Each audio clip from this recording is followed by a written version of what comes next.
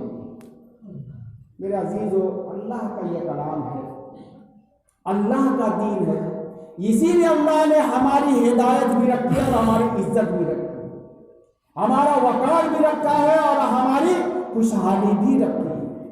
یہ قرآن ہی ہمارے لیے نجات کا ذریعہ ہے، ہماری ترقی کا ذریعہ ہے، ہماری کامیابی کا ذریعہ ہے۔ صحابہ نے اسی قرآن کو لے کر کے جب اپنی زندگی میں اتارا ہے، وہ معزز زمانے میں مسلمان ہو کر، وہ معزز زمانے میں مسلمان ہو کر، اور ہم خار ہوئے تاریخ قرآن ہو کر۔ مسلمان قرآن سے الگ نہیں ہو سکتا اور قرآن مسلمان کی زندگی سے نکل نہیں سکتا۔ آج ہم تو ذلیل ہو رہے ہیں، صرف یہی ہے کہ ہمارے خلاف حکومتیں ہیں، ہمارے خلاف سازشیں ہیں، ہمارے خلاف یہ ہو رہا ہے۔ یہ تو ہوتا ہے، رسول اللہ کے زمانے میں بھی ہوا تھا، پابندی لگی تھی، ستایا گیا تھا، مسجدیں بند کرائی گئی، گھر سے نکالا گیا، قرآن میں پابندی لگائی کہ نہ پڑھنا، اگر پڑھتے ہوئے دیکھا جائے گا تو سزا دیں گے اور ماریں گے۔ کوئی نیا کام نہیں ہو رہا ہے، بس انداز بدلا ہے، لیکن قرآن کو سینے سے لگائے ہوئے گھر گھر قرآن پڑھا جا رہا تھا، سیکھا جا رہا تھا، سمجھا جا رہا تھا، عمل کیا جا رہا تھا۔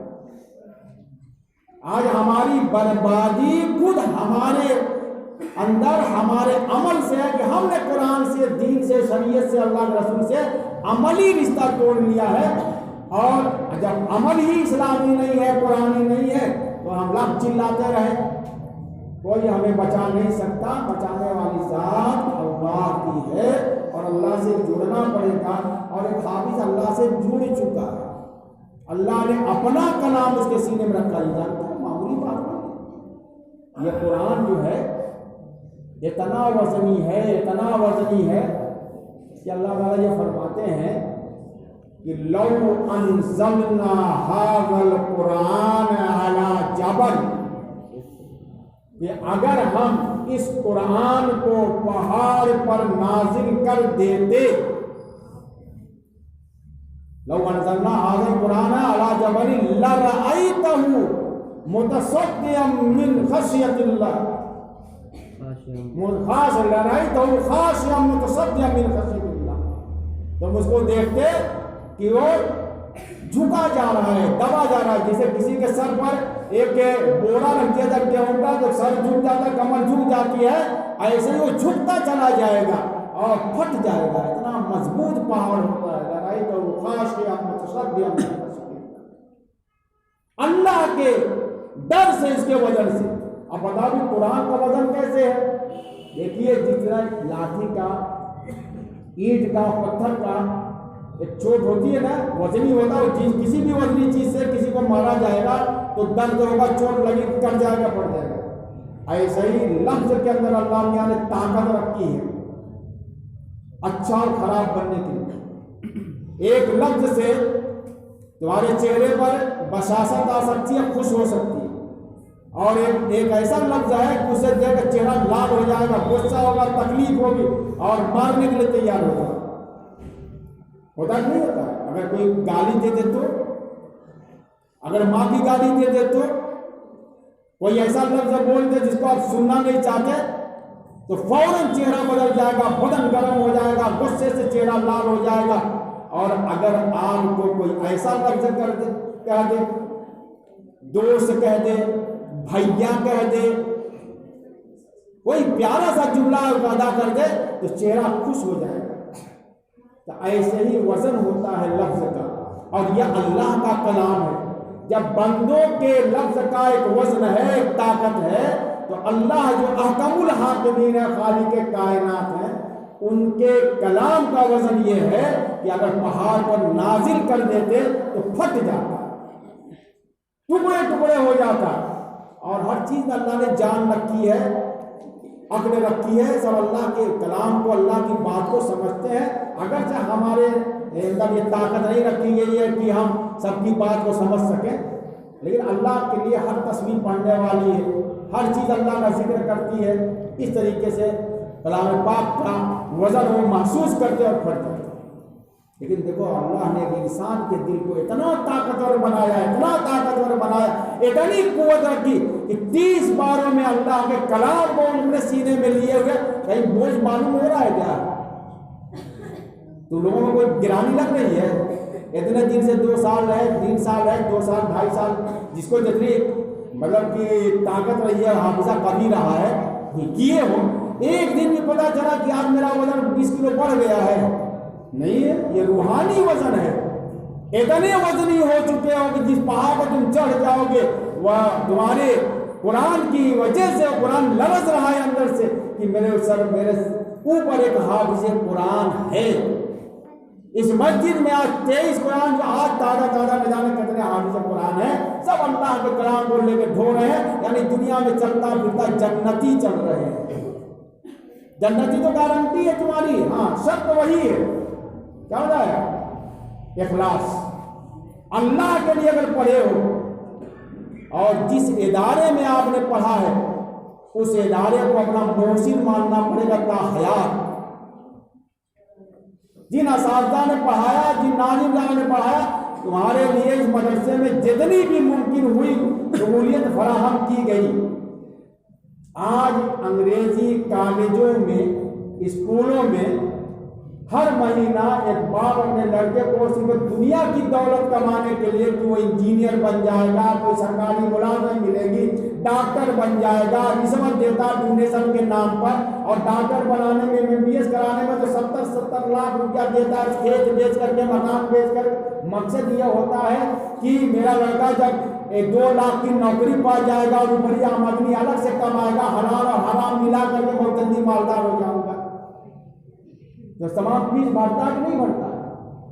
اور مدرسے میں مفت پڑھانے کے لیے اگر 200 فیس لگا دی جاتی ہے، بڑا پیسہ لگتا ہے، بڑا پیسہ لگتا ہے۔ ہم مسلمانوں نے مدرسوں کے لیے ذہنیت بنا دی جس سے ہماری جنت بن گئی، اللہ راضی ہو گیا، ہمارا دین بچ گیا، ہمارے ایمان بچ گیا، ہمارا عقیدہ بچ گیا، ہماری انسانیت بچ گئی، ہماری سلامت بن گئی۔ اس مدرسے میں اپنے بچے کے ذریعے 200 روپیہ 250 روپیہ فیس دینا مہینے میں اتنی بڑی مصیبت ہے کہ بعد میں لے لیجیے گا، اگر لگا دیا گیا، اس لیے کہ مفت میں پڑھنے کا ایک مزاج علماء نے بنا دیا ہے زکات کی رقم۔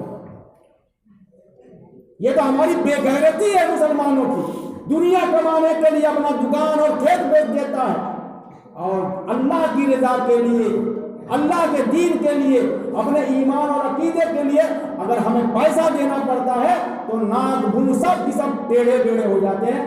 پیسہ لے کے پڑھاتے ہیں، زکات کی رقم مانگ کر لائی جائے اور آپ کے بچے، ہمارے بچے اسی زکات کی ان کی رقم سے پڑھائے جائے، اس پر ہمیں بڑا خوشی ہوتی ہے کہ مفت تعلیم دلا رہے ہیں۔ تعلیم اسلام میں کہیں مفت نہیں ہے، اوریجنل پیسہ لگانے کے لیے۔ یہ تو مسلمانوں کی غربت کی وجہ سے تھا، اور ہم نے پورا مزاج بنا لیا زکات کی کھاؤ، زکات کی کماؤ۔ کوئی یہ کہتا ہے آپ کے لیے اسکول آپ کے سامنے ہے کہ وہی باپ جو مجبور ہے 5 روپیہ فیس دیتا ہے، یونیفارم الگ سے بناتا ہے، اور وہی باپ مدرسے میں اپنے بچے کو دیکھنے بھی نہیں آتا، وہی سرپروں سے دیکھنے بھی نہیں آتا۔ ہم لوگوں کتنی محنت سے پڑھے یہ بھی میں جانتا ہوں، کتنا ناگا کرتے تھے۔ کچھ لڑکے لگے ہوئے تھے، ایک سے ایک پوچھ رہے تھے، 6 سال لگائے گاں بجا رہے تھے، اللہ نے ہم کو بنا دیا، یہ معمولی بات ہے کیا؟ لیکن بنا دیا، لگے رہے، چھوڑا نہیں۔ تو میرے بھائیوں، آپ والدین سے بھی میری درخواست ہے کہ ان بچوں کی قدر کیجیے اگرچہ، اور ان جن اداروں میں ادارہ آپ ادارے پر آپ کا ادارے کا آپ پر احسان ہے، مسلمانوں پر احسان ہے، چاہے دارالعلوم تحفیظ القرآن ہو، چاہے یہ العلوم ہمارے مسلک کے اعتبار سے، یا جس مسلک کے جو ادارے ہیں وہ اپنی قوم پر احسان کریں للہ فی اللہ۔ تو اس لیے ہمارے ہند کے جو بچے ہیں ان کو یہ چاہیے، ان کے والدین کو یہ چاہیے کہ قرآن کی دولت سینوں میں اتارنے کے لیے اپنی اصلی رقم لگائیں، تب دیکھیے اللہ کیا کیا درجہ ملتا ہے، کیا مقام ملتا ہے۔ صرف زکات کی رقم پر، اور وہ بھی جب ملتا مجھ سے یہاں بھی جھگڑا کر لیتے ہیں، حافظ صاحب بیٹھنے لگتے ہیں، اسکول میں ذرا جائے ہاتھ جوڑے کھڑے رہتے، پرنسپل صاحب معاف کر دیجیے، اور یہاں بار کیا کرتے ہیں مدرسوں میں میں کسی مدرسے کی تعین نہیں کرتا ہوں، لیکن مدرسے کو میں جانتا بھی ہوں، اسی میں زندگی گزری ہے۔ ہماری تمام عقل جو ہے مدرسے کے مدرس پر ہے، اور تمام ڈھیٹیانا جو ہے اسکول میں جا کر کے، اس لیے کیا کریں، خارج کر دیں گے، سرٹیفکیٹ نہیں ملے گی، ہائی اسکول کا سرٹیفکیٹ نہیں ملے گی، پاسپورٹ نہیں ملے گا، یہ نہیں ملے گا، وہ کاغذ نہیں ملے گا، اس کے لیے سب کچھ جھوٹ فساد کر کے ہاتھ کی جوڑے رہے۔ یہ دین کی، قرآن کی، اسلام کی ناقدری ہمارے دلوں میں بیٹھی ہوئی ہے۔ اور تم لوگوں کے یہاں بھی اگر کسی کا پیسہ باقی اس کے والدین وہ فیس ہر حال میں جمع کرے، یہ نہیں کر کے کہ وہ بڑا احسان کر رہے ہیں، باقی مدرسے نے اوپر احسان کیا، چاہے مدرسہ یعلوم ہو، چاہے دارالعلوم دیوبند ہو، چاہے تحویل القرآن ہو، یا ہمارے ندوہ ہے، یا مدارالعلوم ہے، کوئی بھی مدرسہ ہے، یہ تمام کی تمام مدارس ہمارے بچوں کے دین کی حفاظت کی آماد، اور جو حالات چل رہے ہیں ملک میں، ہمارا دین، ہمارا عقیدہ ختم کرنے کی کوشش ہو رہی ہے، بلکہ آپ دیکھ بھی رہے ہیں، بھوک بھی رہے ہیں۔ یہ وہ تمام چیزیں ہیں۔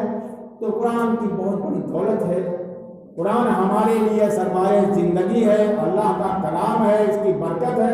میں ان بچوں کو یہ نصیحت کروں گا کہ بھائی دیکھو، اللہ نے ایسے مناسب وقت پر تمہارا حفظ قرآن کرایا ہے کہ اب قرآن سے خود بخود انسان ٹوٹ جائے گا۔ رمضان کا مبارک مہینہ آتا ہے، اس مہینے میں قرآن نازل کیا گیا، اس مہینے میں شب قدر ہے، اور انا انزلناہ فی لیلۃ القدر، ہم نے قرآن کو لیلۃ القدر نازل کیا، قرآن لیلۃ القدر، اور اس کے نازل کرنے کی وجہ سے تمام راتوں میں سب سے افضل ہو گئے۔